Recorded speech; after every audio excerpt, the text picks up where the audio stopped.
right. Well, hope you had a good week this week. I had a pretty good week. It was pretty busy. My mother is visiting, my sister's visiting, so it's going to be a fun weekend and all that kind of thing. I feel like I didn't get a lot done this week, though. Like, I was working a lot, but not a lot of result, which, sometimes that's how the cookie crumbles. But before the weekend, I figured I'd do a lighthearted video. And what better way to pass the time than to watch a bunch of white guys talk about how racist y'all all are. This is good. I love watching videos like this because they are comical, yes. But, I'm totally off the hook, which I think is great. I mean, like, I listen to these guys and, they're presumably speaking from the Bible. That's what I think they're trying to do.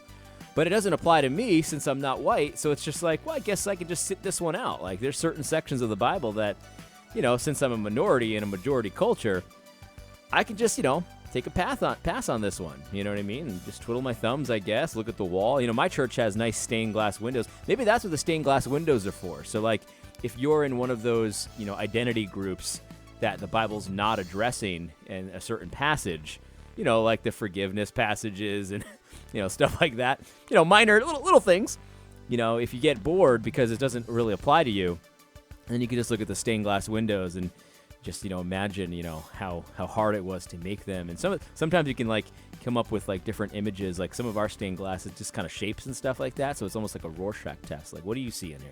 That kind of thing. So anyway, let's watch this. This is going to be fun. Let's check it out.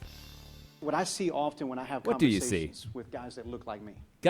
What do you mean? You mean people with weirdo haircuts?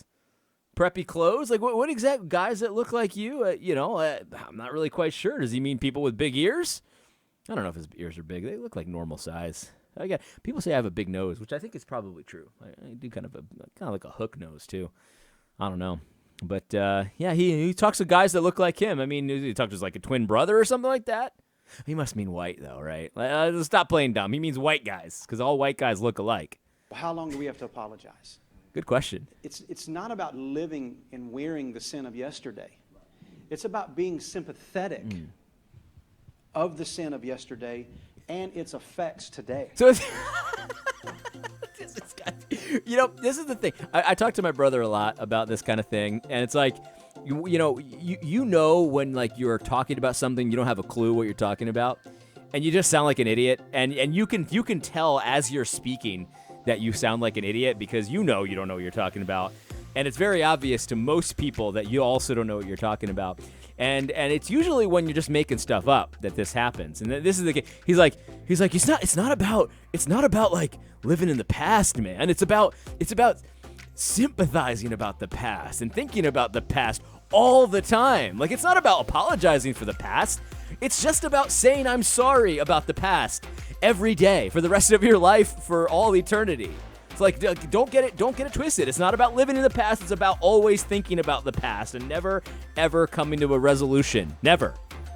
Do you understand? Like, no, that's nonsensical what you just said. Nobody understands. It's not about being in the past and living in the past and apologizing for the past. It's just about sympathizing in the past. We cannot sow seeds for hundreds of years and not reap a harvest.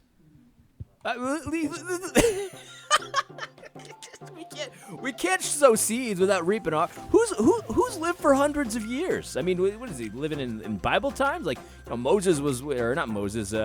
Noah was like 500, 600 years old. That's who he's talking about. Like, who's sowing these seeds for hundreds of years and then reaping a harvest? Like, what exactly is he talking about? But it sure sounds to me like he's living in the past. You living in the past, man.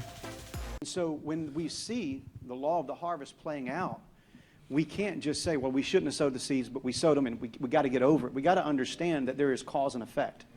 Right. But definitely don't live in the past, right? Don't apologize for the past, but just, like, always think about it all the time, even though you have no control over it and all that kind of thing. This is sympathizing, not necessarily that I did something wearing somebody else's sin, but that my race for years sowed seeds that are still bearing fruit today, and I need to be sympathetic and enter into that suffering and pain so that I can make a difference. This is what I love. This is why I love him talking about. Like, I like not being white because I could just sit this one out because my race has never done anything wrong. Nothing that weighs on me, nothing that I need to consider. Like, my race is essentially perfect. Well, maybe not perfect. I'll be honest. My race is not quite as perfect as the black race, which we all know is completely innocent. And they've lived lives of innocence. And if not for the white man, they would just be in like a harmonious, I mean, everything would be like Wakanda. You know what I mean? Perfect technology, perfect society. Not really, but I've never seen that movie, but I've heard some stories about Wakanda. But anyway, yeah, it's just that, we all understand that. Like, so, obviously the white men have had a trail of poor decisions and evil that they need to consider. But, guy like me, I'm good. You know what I mean? I'm just good. I'm just here to enjoy the ride. Rich. Let me just quick paint a picture of what you just said in marriage. He's going to paint a picture. I appreciate this, though, because, we got 3 whites. This is no, I guess it's just 2 white. No, it's 3. This white lady here, another white guy, and then there's 3. So it's even Stevens. There's 3 whites, 3 blacks. That's very balanced. I appreciate that. So now he's going to give us an example about marriage, which I'm sure won't be condescending in any way.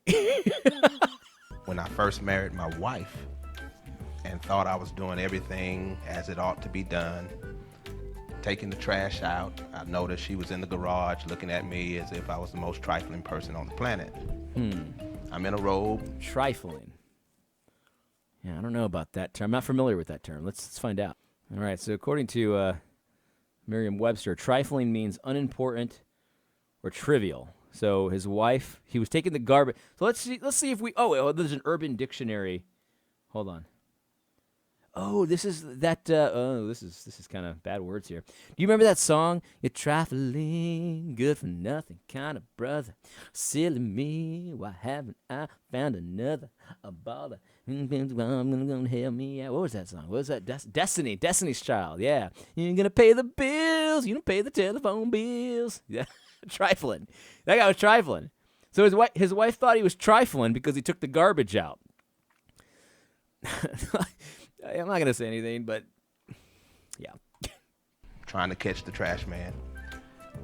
And when I recognized she was not enchanted because I was doing what I thought was a husbandly duty, it hit me when she expressed, "You remind me of my father."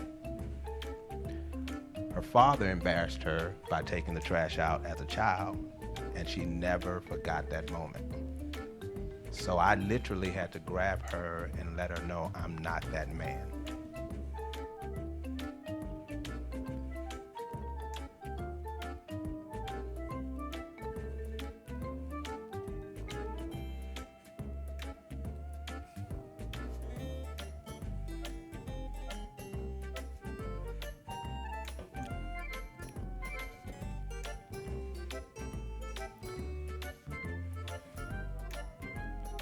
I got nothing. What? Does anybody understand this? So, I must have missed something. Let's go back here a couple seconds here. It's trifling, good for nothing kind of that story made no sense. Let's find out. She was in the garage looking at me as if I was the most trifling person on the planet. I'm in a robe trying to catch the trash man. And when I recognized she was not enchanted because I was doing what I thought was a husbandly duty, it hit me when she expressed, "You remind me of my father." Her father embarrassed her by taking the trash out as a child, and she never forgot that moment. So I literally had to grab her and let her know I'm not that man. What's your point, Mike? Yeah, what is your point? That story is bizarre. Like, so... Okay, so her father, when she was a little girl, embarrassed her because he took the trash out, like the garbage. Is there a metaphor here? Or I'm just not. Maybe I'm just dense because this is the stupidest thing I've ever heard. So I'm gonna assume that I'm the stupidest person alive because I don't get it. It makes no sense. So like she was mad at him because he took the garbage out. And when she was a little girl, her dad took the garbage out, and it was embarrassing.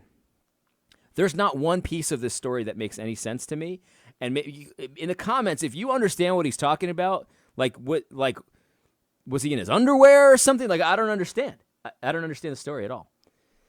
But, you know, what I do understand is trifling, good for nothing kind of brother. You're silly me. Why haven't I found another? I'm ballin'. Us are not sensitive to the fact that people are carrying the scars of what their fathers have done. And so we jump to protect ourselves instead of listening to understand that there's a need for healing. Our churches need to repent for healing individually and in community collectively. So we can start now and really use what's become a cliche as truth. The best is yet. I don't care about any of that. But I could see what he's doing there. So I honestly, like, this is not an act. I don't get that story. There must be something I'm missing, or I'm just not seeing it. Again, I don't doubt that I could be the dumbest person alive. It could be an obvious story to many of you. If you get what he was trying to talk about there, I don't know. But it's bizarre. Trifling. It's trifling. But what he's trying to do is something that often is done in these conversations and make blacks the weaker vessel in the marriage relationship.